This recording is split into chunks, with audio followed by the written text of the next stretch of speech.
ഇല്ലാതാക്കിയ പ്രതിഷേധക്കാർ.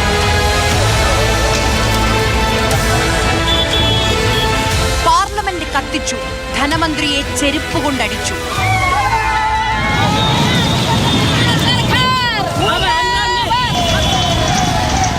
അണിനിരന്നവരിൽ അധികവും 25-നും 30-നും ഇടയിൽ പ്രായമുള്ളവർ. സ്കൂൾ യൂണിഫോം ധരിച്ചവരും കോളേജ് യൂണിഫോം ധരിച്ചവരും പ്രതിഷേധത്തിൽ പങ്കാളികളായി.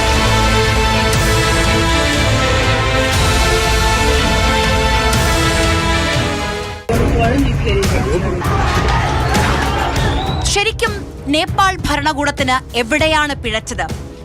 സമൂഹ മാധ്യമ ആപ്പുകൾ നിരോധിച്ചാൽ ചെറുപ്പക്കാരുടെ ശബ്ദം അടിച്ചമർത്താമെന്ന ധാരണയാണ് ജെൻസി തിരുത്തിയെഴുതിയത്. ഫേസ്ബുക്ക് പൂട്ടിയപ്പോൾ അവർ പ്ലക്കാർഡ് ഉയർത്തി.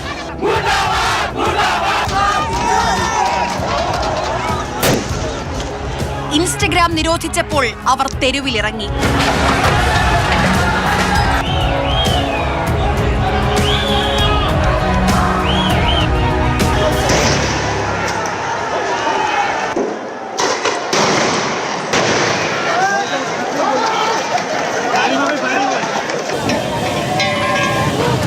എക്സ് നിർത്തലാക്കിയപ്പോൾ അവർ മുദ്രാവാക്യം വിളിച്ചു.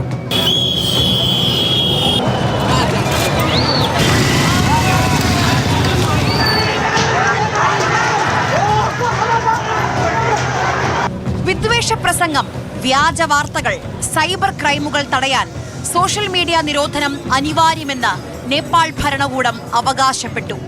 രജിസ്റ്റർ ചെയ്യാൻ തയ്യാറാകാഞ്ഞ 26 ആപ്പുകളാണ് നിരോധിച്ച് കളഞ്ഞത്.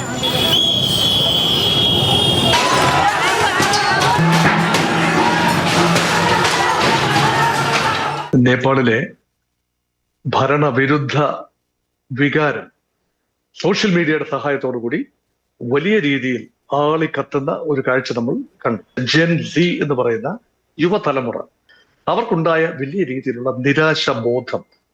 അപ്പൊ ഒരു അരാഷ്ട്രീയ കമ്മ്യൂണിറ്റി എന്ന് വേണമെങ്കിൽ പറയാം. അവർ രാഷ്ട്രീയമായി സംഘടിക്കുന്നതിന് പകരം, ഏതെങ്കിലും രാഷ്ട്രീയ കക്ഷിയുടെ പിന്നിൽ അണിനിരക്കുന്നതിന് പകരം അവർ സ്വന്തമായി രംഗത്ത് വരുന്നൊരു കാഴ്ചയാണ്.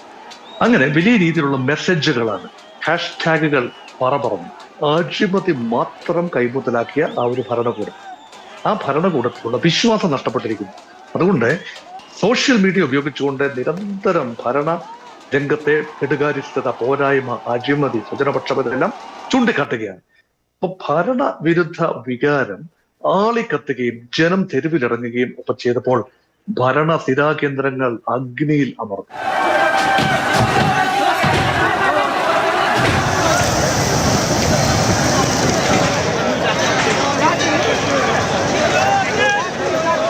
അവസാനം ഒരു 24 മണിക്കൂറിനുള്ളിൽ ആഭ്യന്തരമന്ത്രി രാജിവെക്കുന്നു. 48 മണിക്കൂറിനുള്ളിൽ പ്രധാനമന്ത്രി KP ശർമ്മ ഓലിക്ക് രാജിവെക്കേണ്ടി വരും. അപ്പൊ ഇതിൽ നിന്ന് ലഭിക്കുന്ന പാഠം എന്താണ്? സോഷ്യൽ മീഡിയ 21ാം നൂറ്റാണ്ടിലെ ഏറ്റവും വലിയ ആയുധമായി മാറുകയാണ്.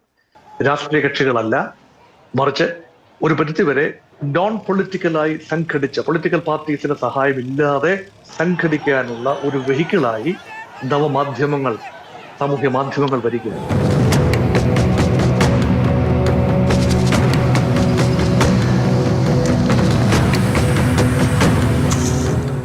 മന്ത്രിമാരുടെ മക്കളുടെ വിദേശ രാജ്യങ്ങളിലെ ലാവിഷ് ജീവിതം സോഷ്യൽ മീഡിയയിൽ ചോദ്യം ചെയ്യപ്പെട്ട കാലത്താണ് നിരോധനം വരുന്നത്. പക്ഷെ ആവിഷ്കാരം നല്ലതാണ്, പക്ഷെ ഒരു കരക്കെത്തിക്കാൻ കഴിയുമോ എന്നതാണ് അടുത്ത ചോദ്യം. അതുകൊണ്ട് ഇതിന്റെ രീതിശാസ്ത്രങ്ങൾ നോക്കുമ്പോൾ സമാനതകളില്ല എന്ന് തോന്നാമെങ്കിലും മറ്റിടങ്ങളിൽ, ശ്രീലങ്കയിൽ 2022, പാകിസ്ഥാനിൽ 2023, ബംഗ്ലാദേശിൽ 2024 ഒക്കെ ഇന്ത്യയുടെ സമീപ പ്രദേശങ്ങളിൽ സംഭവിച്ച ഭരണമാറ്റം, അതെല്ലാം ഒരു സൂചനയാണ് എങ്കിൽ social media, the power of social media cannot be underestimated. 2024 നേപ്പാളിൽ യുവാക്കൾക്കിടയിലെ തൊഴിലില്ലായ്മ നിരക്ക് 20.82%. അതായത് 5-ൽ ഒരാൾക്ക് തൊഴിലില്ല. പുതിയ തൊഴിലുകൾ സൃഷ്ടിക്കപ്പെടുന്നില്ല. നേപ്പാളിലെ യുവാക്കൾ അഴിമതിക്കെതിരെ, തൊഴിലില്ലായ്മയ്ക്കെതിരെ, സ്വജനപക്ഷപാതിത്വത്തിനെതിരെ പ്രതികരിച്ചു തുടങ്ങി. ആ സമയത്താണ് സോഷ്യൽ മീഡിയ നിരോധനം വരുന്നത്.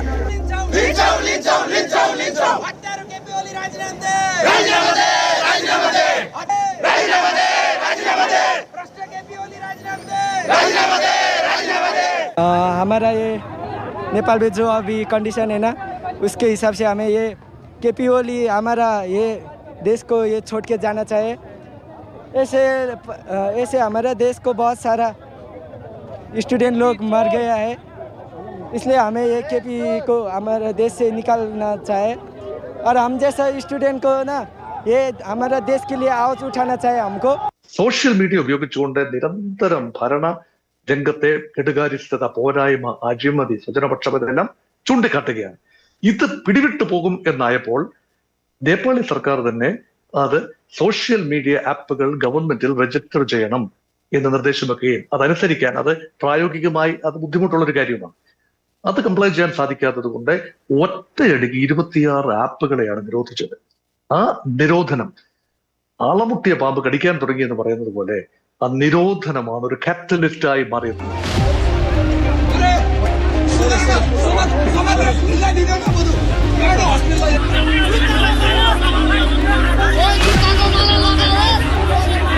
സർക്കാർ നിർദ്ദേശം പാലിച്ച ടിക്ടോക്ക്, വൈബർ, വിറ്റ്, നിംസ്, പോപ്പ് ലൈവ് എന്നിവ സർക്കാർ നിരോധിച്ചിരുന്നില്ല. ഈ ആപ്പുകളിലൂടെയാണ് യുവാക്കൾ ആശയവിനിമയം നടത്തിയത്, പ്രക്ഷോഭത്തിന് ആളെ കൂട്ടിയത്.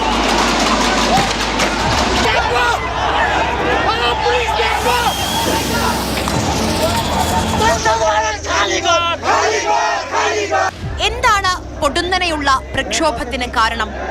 കോവിഡിന് ശേഷമുള്ള സാമ്പത്തിക പ്രതിസന്ധി, തൊഴിലില്ലായ്മ, അഴിമതി, ഇതെല്ലാം കൊടിമുടി തൊട്ടപ്പോഴാണ് സോഷ്യൽ മീഡിയ നിരോധനം വരുന്നത്.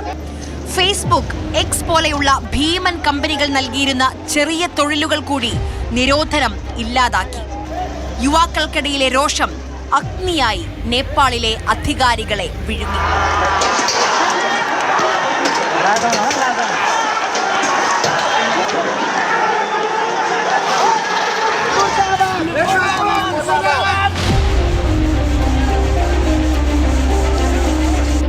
ആഭ്യന്തര വൈരുദ്ധ്യങ്ങളാണ് വളരെ പെട്ടെന്ന് ഇത്തരമൊരു സംഘർഷത്തിലേക്ക് നയിച്ചത്. ഏതായാലും ഇന്ത്യക്കും ചൈനയ്ക്കും തന്ത്രപരമായി വലിയ താല്പര്യവും സ്വാധീനവുമുള്ള ഒരു രാജ്യം എന്ന നിലയ്ക്ക് അവിടെ സ്വാധീനമുറപ്പിക്കാൻ അമേരിക്കൻ ഡീപ് സ്റ്റേറ്റിന് താല്പര്യമുണ്ടാകും, അമേരിക്ക എന്ന രാജ്യത്തിനും താല്പര്യമുണ്ടാകും എന്നുള്ളത് വസ്തുതയാണ്. നേപ്പാളിൽ വളരെ പെട്ടെന്നുണ്ടായിട്ടുള്ള ഈ ഒരു മാറ്റം, അതും ജനറേഷൻ ജെൻസി എന്ന് പറയുന്ന വിഭാഗം നടത്തിയിട്ടുള്ള സമരം, അത് എല്ലാ പ്രതീക്ഷകൾക്കും അപ്പുറത്തേക്ക് ഒരു വൻ കലാപമായി രൂപാന്തരം പ്രാപിച്ചതിന് പിന്നിൽ ഒരു പെട്ടെന്നുണ്ടായിട്ടുള്ള ഒരു വികാര പ്രകടനം എന്നതിനപ്പുറത്തേക്ക് ഒരു സംഘടിതമായ ഒരു ശക്തിയുടെ സാന്നിധ്യം അതിന് പിന്നിലുണ്ട് എന്ന് കരുതുന്നത് ന്യായമാണ്. അത് അമേരിക്കയാണോ അതല്ലെങ്കിൽ മറ്റേതെങ്കിലും രാജ്യങ്ങൾ സംയുക്തമായിട്ടാണോ അതിൽ ഇടപെട്ടത് എന്നിത്യാദി കാര്യങ്ങളൊക്കെ ഇനി വരും ദിവസങ്ങളിൽ വെളിപ്പെടും എന്നാണ് ഞാൻ കരുതുന്നത്.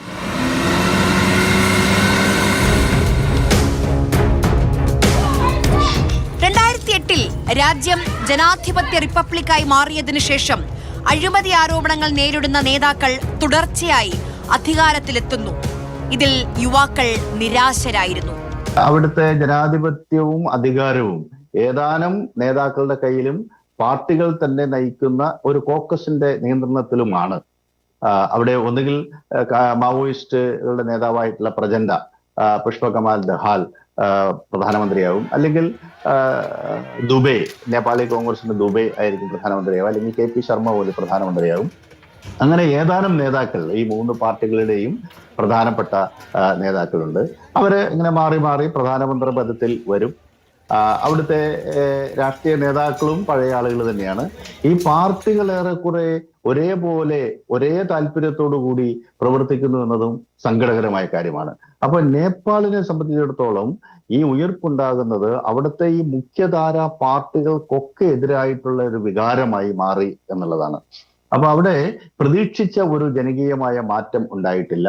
അവിടുത്തെ കമ്മ്യൂണിസ്റ്റ് പാർട്ടി, പ്രത്യേകിച്ച് മാവോയിസ്റ്റുകൾ ഒക്കെ മുഖ്യധാരയിലേക്ക് വന്നപ്പോൾ പ്രചണ്ഡയെ പോലെയുള്ള നേതാക്കൾ മുന്നോട്ട് വെച്ച സമത്വം തുടങ്ങിയിട്ടുള്ള ആശയങ്ങളൊക്കെ തൃണമൂല തലത്തിൽ നടപ്പിലാക്കും എന്ന പ്രതീക്ഷയുണ്ടായിരുന്നു. പക്ഷെ അതൊന്നും യാഥാർത്ഥ്യമായില്ല. മറിച്ച് അവിടുത്തെ പൊളിറ്റിക്കൽ ലീഡർഷിപ്പ്, രാഷ്ട്രീയ പൊളിറ്റിക്കൽ എലൈറ്റ് ഒരു വരേണ്യ വിഭാഗമായി മാറുകയും അധികാരവും സമ്പത്തും ഒക്കെ അവരിലേക്ക് കേന്ദ്രീകരിക്കുകയും തൃണമൂല തലത്തിൽ സ്വജനപക്ഷപാതം വ്യാപകമാകുകയൊക്കെ ചെയ്ത ഒരു സാഹചര്യത്തിലാണ് KP ശർമ്മ ഓലിയെ പോലെയുള്ള ആളുകളെ കള്ളനെന്നും കള്ളനെ പുറത്താക്കുക എന്നൊക്കെ വിളിച്ചുകൊണ്ട് ഈ ജൻസി കുട്ടികൾ തെരുവിലിറങ്ങുന്ന സാഹചര്യം ഉണ്ടായത്.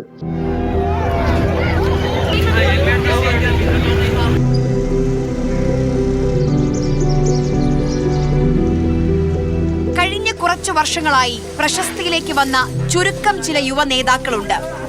അവരുടെ ജനകീയതയ്ക്ക് പിന്നിൽ സാമൂഹിക മാധ്യമങ്ങൾക്ക് വലിയ പങ്കുണ്ട്. മുൻ റാപ്പറും പ്രതിഷേധക്കാർക്ക് പിന്തുണ അറിയിച്ച ആളുമായ കാഠ്മണ്ഡു മേയർ ബാലേന്ദ്ര ഷാ, മുൻ TV അവതാരകനും രാഷ്ട്രീയ സ്വതന്ത്ര പാർട്ടി മേധാവിയുമായ റാബി ലാമിച്ചനെ എന്നിവർ ഇതിനുദാഹരണങ്ങളാണ്.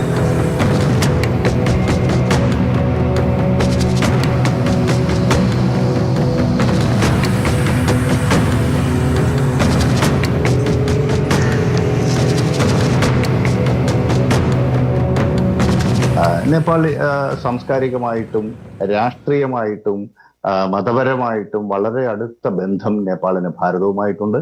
അവിടുത്തെ പോപ്പുലേഷൻ 81% ഹിന്ദുമത വിശ്വാസികളാണ്. പിന്നെ ബുദ്ധമതം ത്തിന്റെ കേന്ദ്രമാണ്. ശ്രീബുദ്ധൻ ജനിച്ച സ്ഥലം ലുംബിനി, അത് നേപ്പാളിലാണ്.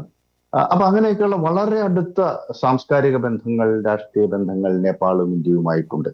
അതുകൊണ്ട് തന്നെ നേപ്പാളിൽ ഉണ്ടാകുന്ന ചെറിയ മാറ്റങ്ങൾ പോലും ഇന്ത്യയെ സ്വാധീനിക്കും, ഇന്ത്യൻ താല്പര്യങ്ങളെ അത് ഹനിക്കും. അതുകൊണ്ട് തന്നെ ഒരു സ്ഥിരതയാർന്ന ഗവൺമെന്റ് നേപ്പാളിൽ ഉണ്ടാവുക എന്നുള്ളത് ഇന്ത്യയുടെ താല്പര്യമാണ്.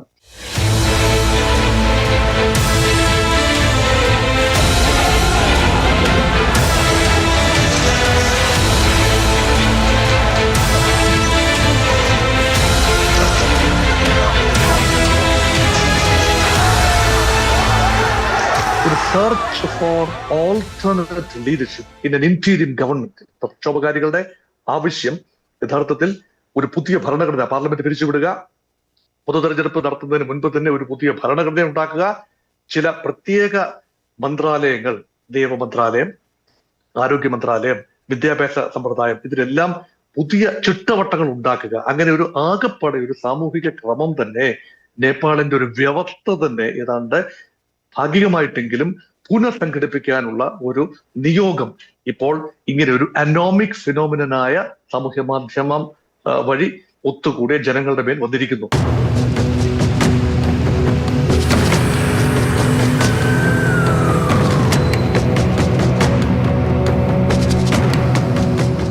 ലോകബാങ്കിന്റെ റിപ്പോർട്ട് അനുസരിച്ച് 2025 സാമ്പത്തിക വർഷത്തിന്റെ ആദ്യ പകുതിയിൽ നേപ്പാളിന്റെ സാമ്പത്തിക വളർച്ച ത്വരിതഗതിയിലായിരുന്നു.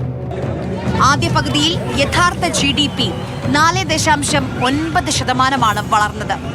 കഴിഞ്ഞ വർഷത്തിലെ ആദ്യ പകുതിയിൽ ഇത് 4.3%. പക്ഷേ തൊഴിലവസരങ്ങൾ കുറഞ്ഞു.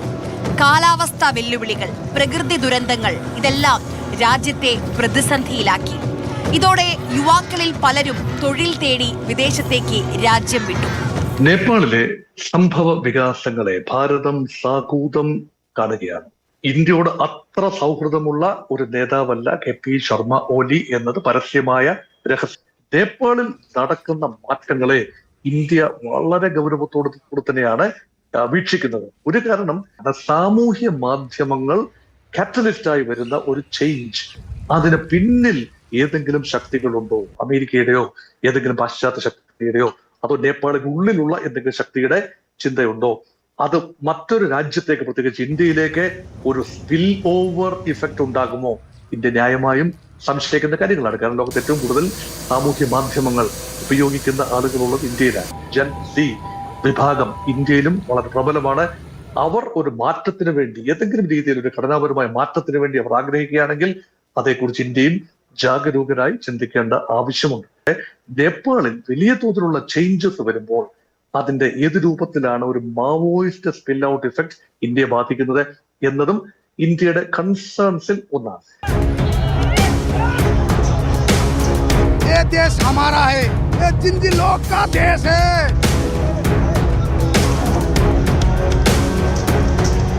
തൊഴിലാളികളിൽ 82% സാധാരണ തൊഴിലെടുത്ത് ജീവിക്കുന്നവരാണ്.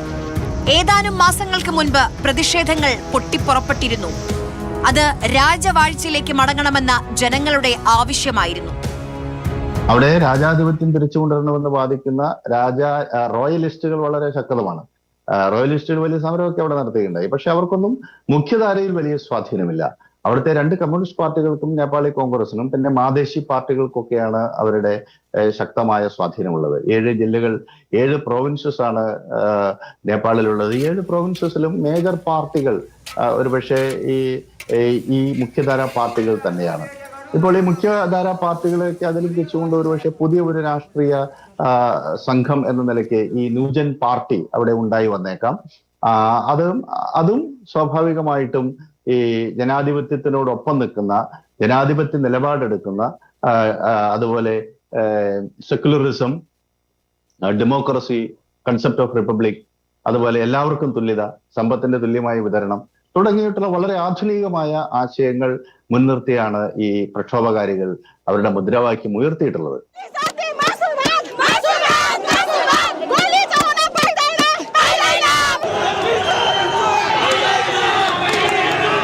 കാഠ്മണ്ഡു ഉൾപ്പെടെയുള്ള നേപ്പാളിലെ പല പ്രദേശങ്ങളിലും ഇപ്പോൾ സൈന്യത്തിന്റെ പൂർണ്ണ നിയന്ത്രണത്തിലാണ്. ഇന്നും കർഫ്യൂ തുടരുകയാണ്. അതുകൊണ്ട് തന്നെ ഈ ജനങ്ങൾക്ക് പുറത്തേക്ക് ഇറങ്ങാനുള്ള ഒരു സാഹചര്യമൊക്കെ വളരെ കുറവാണ്. ഈ വളരെ കുറച്ച് ആൾക്കാർ മാത്രമാണ് ഈ റോഡുകളിലും മറ്റും ഇറങ്ങുന്നത് നമുക്ക് കാണാൻ വേണ്ടി കഴിഞ്ഞത്.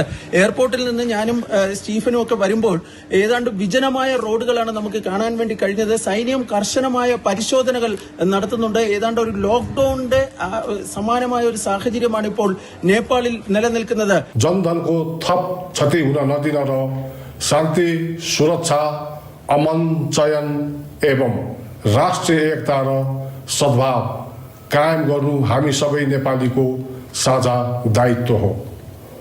वर्तमान असहज परिस्थितिलाई പ്രതിഷേധക്കാരുടെ ഭാഗത്ത് നിന്ന് കഴിഞ്ഞ 2 ദിവസമായി ഏതെങ്കിലും തരത്തിലുള്ള ആക്രമണ സംഭവങ്ങളൊന്നും തന്നെ ഉണ്ടായിട്ടില്ല. പക്ഷേ എന്നിരുന്നാൽ കൂടിയും ഒരു ഭീതി നിലനിൽക്കുന്ന ഒരു സാഹചര്യം ഇപ്പോൾ കാഠ്മണ്ഡു ഉൾപ്പെടെയുള്ള പ്രദേശങ്ങളിൽ ഉണ്ട് എന്നതാണ് ഏറ്റവും പ്രധാനപ്പെട്ട കാര്യം. ഇടക്കാല സർക്കാരിന് ഭാരിച്ച ചുമതലയാണ്.